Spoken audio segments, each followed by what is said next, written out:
Hi everyone, welcome to week 4, Handheld and Mobile Devices for Inquiry.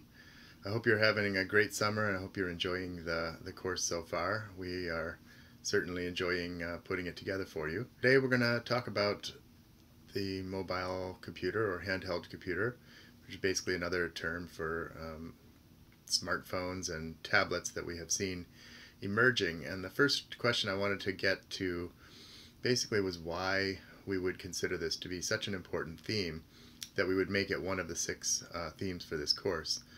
It might not seem as central as things like collaboration or assessment, as central to the topic of inquiry. In thinking about the various themes, we chose to include this one. For me, I think because there's a moment in time in terms of where our society is going. These phones, iPhones have been with us since maybe 2007 or 2008, and the iPad really put in an appearance in 2010. So really in the last 5 or 6 years we've seen computers go from being laptops, which in their own right have only been with us for 10 years before that, but laptops to phones and now watches. So things are changing quickly. And I think it is worth taking a pause and reflect about who's actually in the classroom when we are teaching it.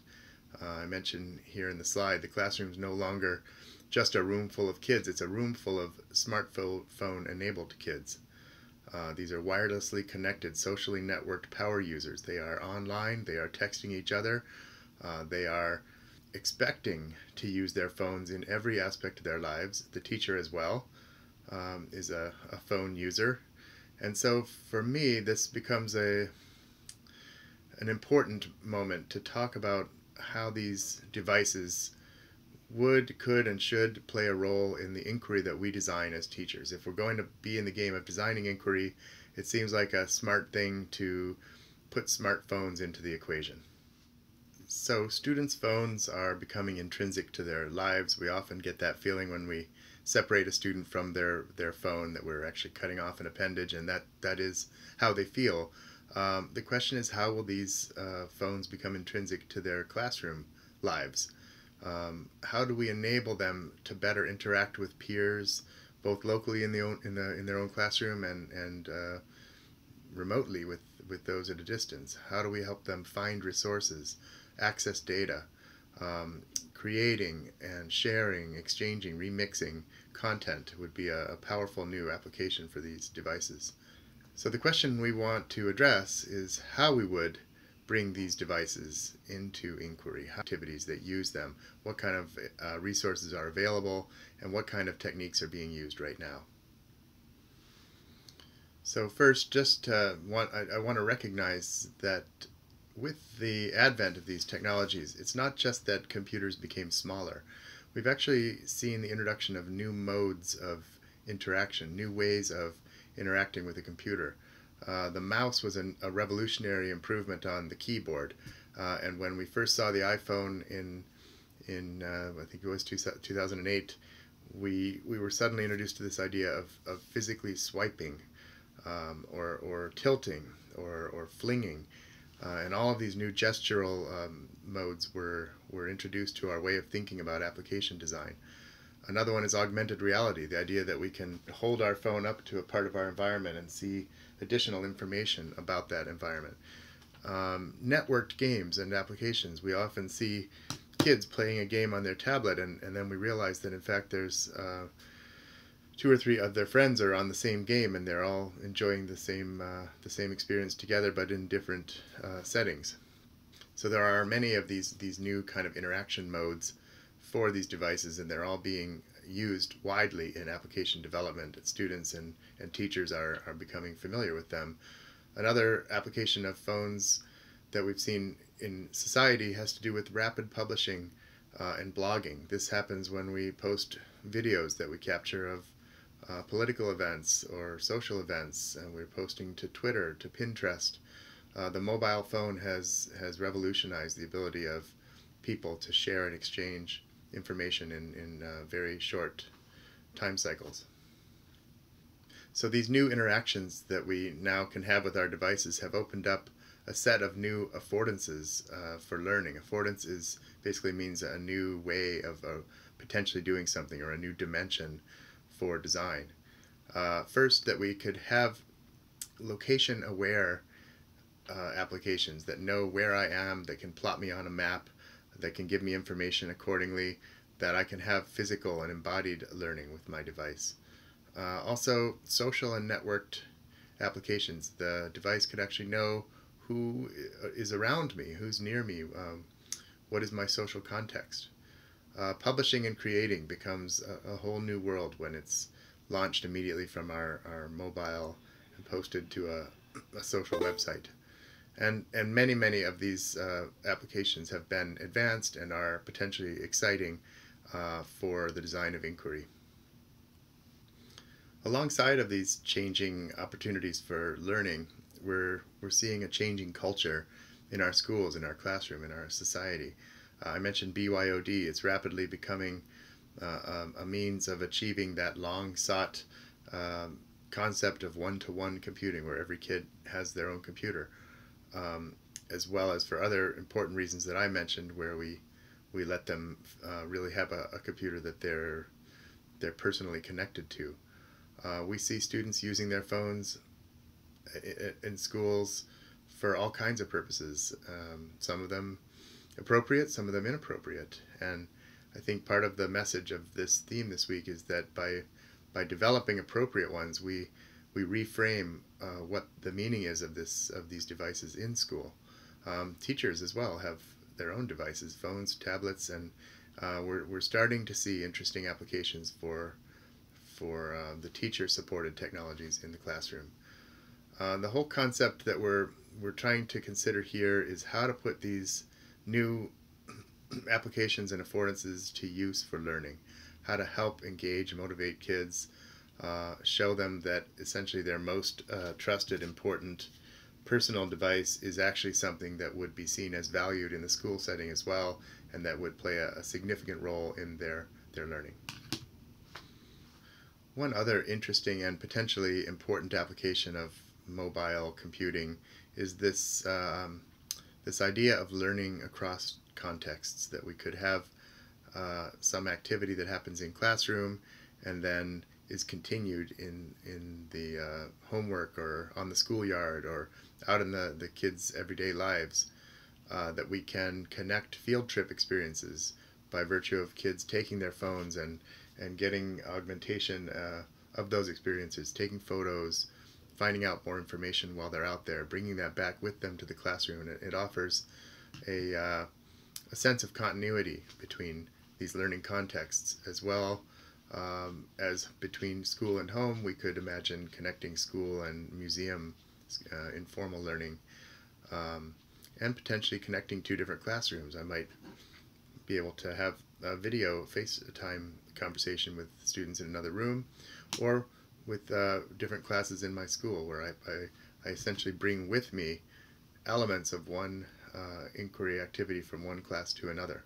So the phone becomes essentially an object that carries continuity between contexts and over time for the student. So I want to talk about how to integrate these phones and tablets into our inquiry designs. And it's like collaboration, just because we recognize that it could be an important thing to do, and we recognize that there are resources that could allow us to use these devices. It does not mean that the problem is now solved. There's still hard work to be done in thinking about designs and making lesson plans. Three types of applications that I've thought of for putting these mobiles into a curriculum are, first, the idea of voting or polling, or even commenting, and we see many applications for this. I'll refer to a few shortly, but these kind of clickers or audience response systems, the phones and personal devices offer a new way to do that. The second one is that there are plenty of applications that are now emerging for all kinds of disciplines that run on mobile and handheld apps that are special purpose and they could lend themselves to learning. And the third one has to do with using the features of the device, the camera, gyroscope, and compass, and accelerometers, as well as potential external probes that you could hook into them for collecting, observing, and uploading content. So these three are all very powerful kinds of applications. I'm going to review them now one at a time. The first approach to integrating mobile devices I call here social web applications. These are web apps that you put the device on the internet and you go to typically a URL. It opens a web page specifically designed to appear on a mobile phone, and that students are then connected into some grouping, usually by entering a PIN of some kind. And these are used widely by teachers right now for many applications, but a couple of examples of the software that we're seeing are Poll Everywhere, Socrative is another good one, and Kahoot is one I've been hearing quite a lot about. So you've probably heard already about clickers and about getting kids real-time polls on the front of the room. Of course, that again doesn't solve the problem. What do you ask them in the poll? What makes for a good poll, and how do you use the poll information, as a means of getting into deeper learning? So integrating these poll softwares into inquiry lesson designs is a crucial aspect to making the work effectively for you.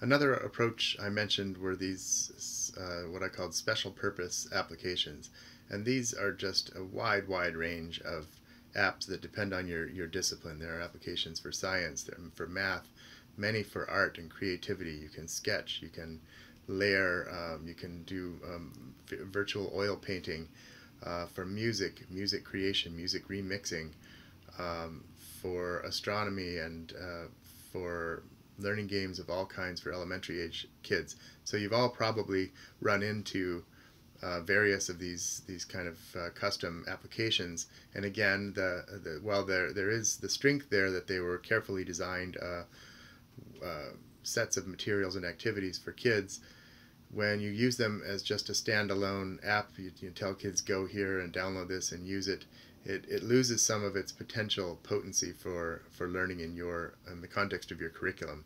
So again, the most challenging and important aspect of using these kinds of off-the-shelf apps would be to integrate them into a broader lesson design. And say you take one period using a phone app, or half a period. How do I situate that in a sort of multi-day lesson so that it becomes a real opportunity for them to reflect and build on the experience of using their app, or of using whatever they created in the app. And then the final one that I'll mention is this idea of student contributed content. The advent of these mobile devices have really introduced a new dimension of content where now users and citizens are uploading videos and pictures, and this happened on the laptops before 2008, but it really took off when mobiles came. And likewise with classroom applications, we're seeing new opportunities for getting students to upload and essentially curate classroom collections using Pinterest. For example, many students in my course and teachers that I've met have created Pinterest boards around a certain topic and asked students to go find websites or take photos and upload those and create a really interesting mosaic that becomes then an object the teacher can refer to and the students can go refer to drive further discussions and further inquiry. Even microblogging like Twitter, and getting kids to have a Twitter room for their classroom. But meanwhile, there are apps like mapping, so I can have a student turn on map applications on the iPhone and track course around the school, or track their course from school to home, and use that as a reflective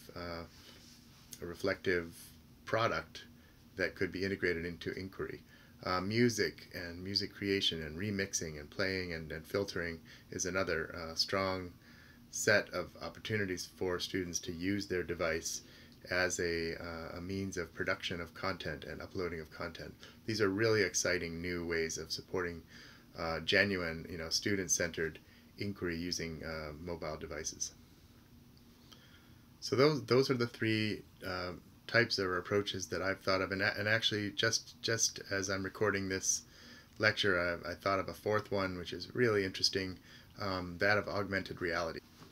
Augmented reality might seem like the kind of thing you're expecting to need special, the Oculus Rift glasses or some expensive technology system, but it's becoming much more accessible than that. There are a few systems that I'll list here: LAR, Aurasma, especially those two that teachers can use, that I know my students in my class have used, where you can actually sprinkle content around your room, embed it with video or with other supplemental information, and then students take their phone and once they get something into focus that has recognized by the system, then up pops the complementary information. So getting kids to push augmentation into their environment, or even taking a book and pushing content onto different pages that are supplemental to the resources, is an excellent potential application for mobile devices. So that's my introduction of the different ways that I see mobile and handheld computers, phones, and tablets being used for inquiry. It does not solve the challenge of doing so. That remains an aspect of design, much like the other elements that we're talking about in this course. Hopefully some of you are pushing handheld and mobile features into your lesson designs. And if you're critiquing the designs, if you're not in the design strand but you're helping give input, maybe you can help a lesson think about new applications for phones or tablets. The reasons for doing it I've mentioned in the first few slides, but basically these activities help students feel a personal identity to the content and structure of learning. It situates it on a device with which they're very familiar and they're very comfortable. I think it could potentially inspire further inquiry on their own part, let's say autonomous inquiry, where they go home and they say, well, I did this in school. Even my kids come home when they see something that they've done in school and they have their tablet, they launch it on the tablet and they either want to show us or do more of it. It supports the classroom community, so it offers these sort of flexible ways for everyone to participate, and giving many opportunities for the teacher to weave polls in and give even anonymous voice to students. Not every student wants to have their opinion named, and so there's opportunity here for that, supporting the diversity of perspectives, but protecting kids' anonymity. And finally, just that it's another tool for the teacher. It's another form of input and creative production of content that students can use and that teachers can work into their curriculum. Also, along related lines, that offers new opportunities for formative assessment and being able to capture and look at what your students are producing. You saw this with Sean's video in week, I think it was week 2, where he used the Nearpod application to get a sense of student ideas about electric circuits. So that's enough for me, I guess, on this topic of mobile and handhelds. You're going to see 2 more videos, one briefly from the school leaders at UTS, and then you'll see a case study of a teacher named Anand who used a special purpose